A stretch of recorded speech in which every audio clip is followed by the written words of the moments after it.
दोस्तों नमस्कार। मैं शिव कुमार शर्मा एक नई कहानी के साथ। कहानी का शीर्षक है सच्चा सपूत। दोस्तों, जैसा कि आप जानते ही हैं कि आजकल कोरोना चल रहा है और इसकी वजह से लोगों ने जगह जगह पर लंगर लगा रखे हैं ताकि गरीब लोगों को भोजन खिला सके। इसी प्रकार का एक लंगर हमारे शहर में भी चल रहा है। तो वहाँ पर पैकेट में खाने को पैक करके एक एक पैकेट सबको दे दिया जाता है। तो जब वो लाइन लगती है, उस लाइन में एक कुत्ता भी रोज आकर खड़ा हो जाता था। जब उसका नंबर आता था कुत्ते का, तो वो अपना पैकेट मुंह में दबा के वहाँ से चला जाता था। तो एक दिन ऑर्गेनाइजर्स ने अपने साथियों से कहा कि भाई ये कुत्ता देखो कहाँ से आता है, ये किसके लिए खाना लेकर जाता है, कल इसके पीछे जाओ ताकि अगर कोई ज़रूरतमंद होगा तो खाना हम यहाँ से उसके घर पहुँचा देंगे। एक मोहन नाम के लड़के की ड्यूटी लगाई कि कल आप इस कुत्ते के पीछे जाना और देखना कि ये खाना कहाँ लेकर जा रहा है। तो अगले दिन ठीक 11 बजे कुत्ता आकर लाइन में खड़ा हो गया। जैसे ही उसका नंबर आया, कुत्ते ने अपना पैकेट मुंह में दबाया और वहाँ से वो चल दिया। तो मोहन भी कुत्ते के पीछे पीछे चल दिया। थोड़ी दूर जाने के बाद एक झोंपड़ी आई। वो कुत्ता उस झोंपड़ी के अंदर चला गया। मोहन भी झोंपड़ी के अंदर चला गया। मोहन ने झोंपड़ी के अंदर देखा कि वहाँ एक वृद्ध आदमी चारपाई पर बैठे हुए थे। उनकी एक टांग भी नहीं थी, दाढ़ी बड़ी हुई थी और गंदे से कपड़े उन्होंने पहन रखे थे। कुत्ते ने जाकर वो खाने का पैकेट उन बुजुर्ग आदमी के पास रखा और वो एक साइड में कुत्ता बैठ गया। तो मोहन ने बुजुर्ग आदमी से पूछा, भाई साहब ये कुत्ता आपका है? बुजुर्ग ने कहा, मेरे पास तो कोई कुत्ता नहीं है, हाँ ये मेरा बेटा कालू है। बोला, मैं जब से इस शहर में आया हूँ तब से ये मेरे साथ है और मेरा पूरा ध्यान रखता है। अब मैं ये नहीं कह सकता कि मैंने इसे पाला है या इसने मुझे पाला है।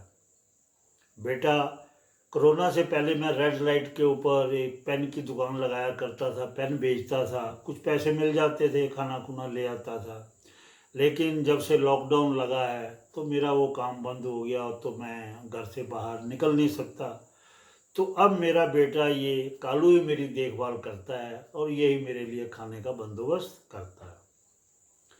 इतना कहकर बुजुर्ग आदमी ने वो खाने का पैकेट खोला और कालू को आवाज़ लगाई, कालू बेटा आओ खाना खाएं। कालू दौड़ कर आया और उसने बुजुर्ग के पैरों के पास बैठ गया और पैर चाटने लगा। तो बुजुर्ग ने पहले कालू का खाना निकाला और फिर अपना खाना निकाल के रखा। बोला, लो बेटा खाओ। लेकिन उस कुत्ते ने खाने को मुंह नहीं लगाया। जब बुजुर्ग ने खाना शुरू किया उसके बाद कुत्ते ने खाना शुरू किया।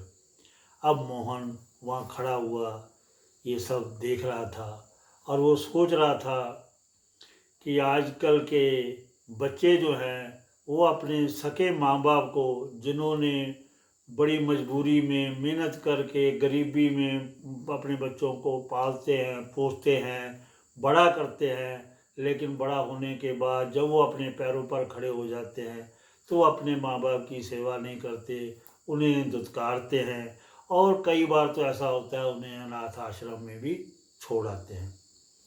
ये वो सोच ही रहा था कि बुजुर्ग आदमी ने उससे मोहन से पूछा, हाँ बेटा और कुछ?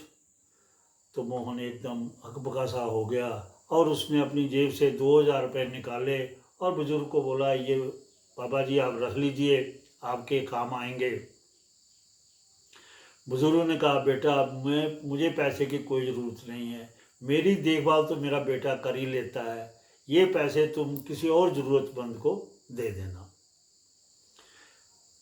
अब मोहन चुप, उसने पैसे अपनी जेब में रखे और कालू की पीठ के ऊपर हाथ फेरते हुए कालू से बोला, कालू बेटा कल से तुम एक नहीं बल्कि 2 पैकेट लेकर आया करना खाने के, एक बाबा जी के लिए और एक अपने लिए।